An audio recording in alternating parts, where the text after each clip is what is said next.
Top of the morning, goons and mutants. What's left of the morning anyway? Eric, this is your update. I just got a pair of matched EH6973s and for this old Gretsch. An incredibly rare amp, I'm led to believe. Look at this, we got two, looks like 6x9s. Actually, it's more, it looks like, oh god. It actually looks like, what is that? Like 5x11s or something. They look like my shoes. And then we have a small 4-inch, 3-inch mid-range driver right there on the right-hand side. Up here for you guys, where's it at? Right there.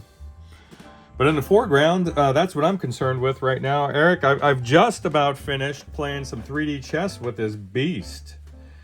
I've recapped it with the exception of the cap can. I'm going to run discrete caps where they belong, and we're going to take it from there. So there's only 3 elements inside of that cap can that I have to be concerned with. They're all very low value, like 10 to 20 microfarad at 450 volts. We'll do better than that. We'll just run them all at 20 microfarads at 500, maybe 22. It'll be a form factor thing. We'll see if my remaining F&Ts can fit in there. If they do, then you know you're welcome to them. So let me take you through it. Just stand by. I'm going to move this thing. So you're going to get a slightly offset shot. Let me grab an old chopstick because you're not going to see the black one that well. You could probably see that I removed the shield off of the jacks here, and that's this guy right here. And you can see the 2 solder blobs there where it was mated with the ground tabs of those guys. Those guys were loose, and then there was a lot of corrosion, as you can imagine, inside of the switch here on both of these guys.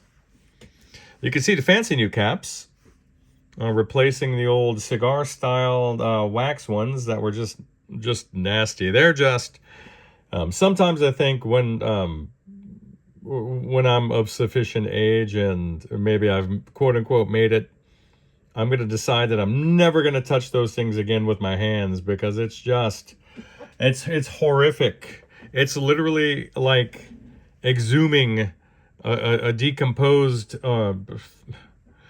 body, I would suppose, and then putting it on your hands. It's just kind of, it's just a macabre kind of a thing. I'm going to touch it right now because I'm not going to be a wimp in front of you guys, but come on, who's going to touch this? Give me a like for that. You know, I'm the one over here braving skin cancer or other systemic disease for your entertainment, so just throw a like over there. You can see the new cathode bypass caps, some signal caps there. And it's funny how little space these take. So I'm able to, instead of running it all the way over there to this ground, I could just pop her in over here. It makes it kind of fun.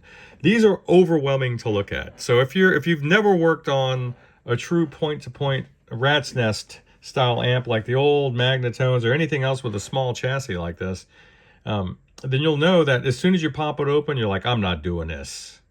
But then my process is this. I just leave it out and I walk by it. I walk by it a few times and then I get used to seeing it. And then I sit down in front of it and then I say, oh, I'll just get that guy right there. And then it sort of unlocks my ability to do the rest of it. So that's just what I do. Now I'm crazy. So that's just my thing. I don't know what yours is, but you do you. And this is going to need a new power cord as well. If I'm not mistaken, this has a 2-prong cord. I see it right next to the fuse holder. I don't know if you guys can see this.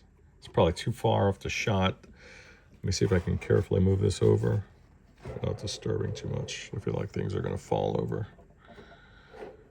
Let me see if I could sweep the camera over. I feel like I got lucky with situating this chassis the first time. Maybe I'll see if I can get her over. There we go. And it was just ransacked in here, okay? Let me just say it. What I did was I removed this guy, shortened the leads. This looks like an issue with the solder joint there. It's not, it's just shadows. These are difficult to solder to because you have to scrub these with a wire brush or use a judicious amount of cleaning fluid or some sort of solvent. And that's just the way it is. If you want to get these to adhere, and working on sockets on amps like this, and then back, say like the 40s and 50s, you got to be careful. You just got to be really careful because it's easy to break those. They're under a lot of tension from some of the heavier components with these thick leads, and they're just suspended. So all this vibration creates metal fatigue, and then the weakest point will break, and that's usually at the socket. Then you have to do a pin transplant. You got to get lucky. There's another. This is actually the cathode bypass cap for the cathode resistor there for the power tube. And we have two other signal caps here. And what we're doing is we're trying to get ourselves a stable power supply so we can test this thing. I've already gone through and done a preliminary test for voltages, and they seemed okay. I'll just say that. You don't know what's going to happen because, Eric, I don't think you've ever played this. I think you bought this a long time ago and it just kind of sat there and you were trying to decide what to do and when to do it. So I've got 3 caps left, and it's all in this multi-section cap can. So I'm going to unhook those guys. I'm going to trace the leads there, and this is also going to give me the opportunity to ground these guys in a more beneficial location. So hopefully we'll get some hum reduction, but it's anybody's guess with all this. I mean, just take a look. You want to say, hey, make it dead quiet. Well, I'll try. There's a lot going on here. I'll see what I can do. And I'll do my best. So stand by. All right, Eric. So I've fully completed the cap job. I've grounded the caps in their ideal locations. Your pilot lamps were out. Actually, the lower pilot lamp was dead. The bulb itself, the bayonet bulb.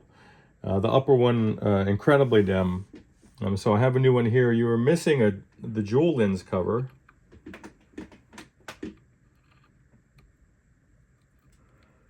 So I'm kind of feeling red for this, but I have amber and green. So let's see what's up. Kind of like the red. I'll be honest with you. See what you think. It's going to be a little different over the camera. So awesome. I've got the old RCA preamp tubes installed. I'm going to get that. I think it's an EZ81 rectifier, or is it a 5Y3? I think this one's a crusty old 5Y3 rather. And it's incredibly noisy. I have a new one that I wanted to use. So I'll just get this guy out. And I'll bring the other one back, and then we'll run some voltage checks. So I'll give you an update shortly.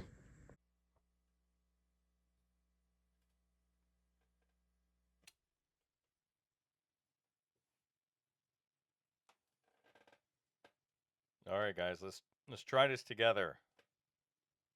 Just a spoiler alert, I powered it on a few moments ago, but let's get an instrument in there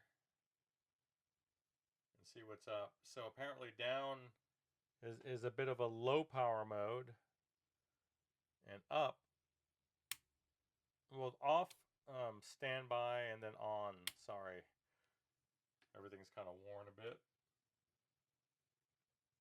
And And this is ungrounded, so it was noisy. And bear in mind, we were facing the rear of the cab.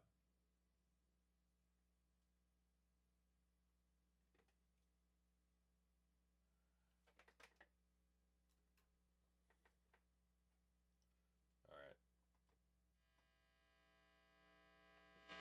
Watch, I'm letting go of my strings. I feel like it wants to shock me. See,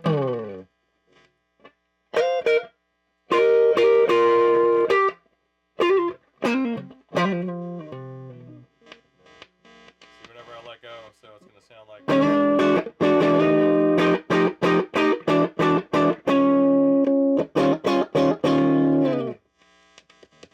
So that's the strings.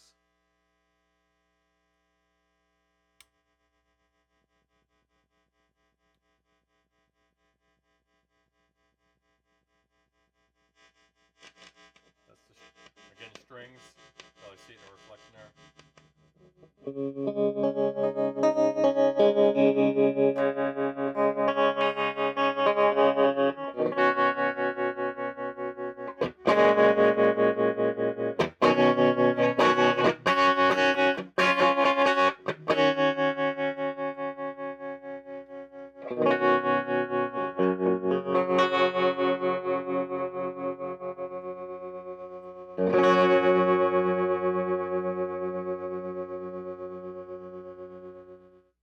All right, I'm clearly out of tune.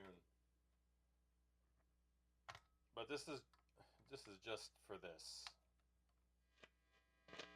See? It's just the grounding. I need to put that chord on there.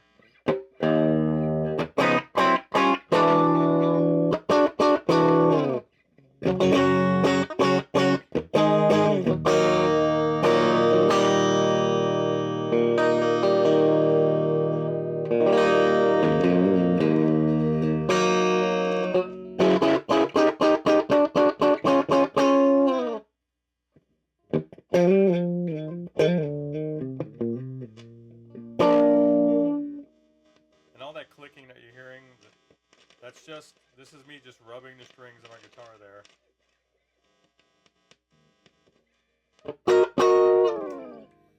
Alright, so let's do the proper thing. Let me get that grounded chord installed. That may be on a video for tomorrow.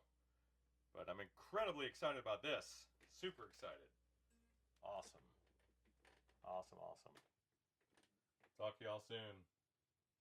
Eric, it's not coming out in the video here, but the way the amber jewel light is just playing off of that perfectly aged grill cloth, it's just a thing of beauty.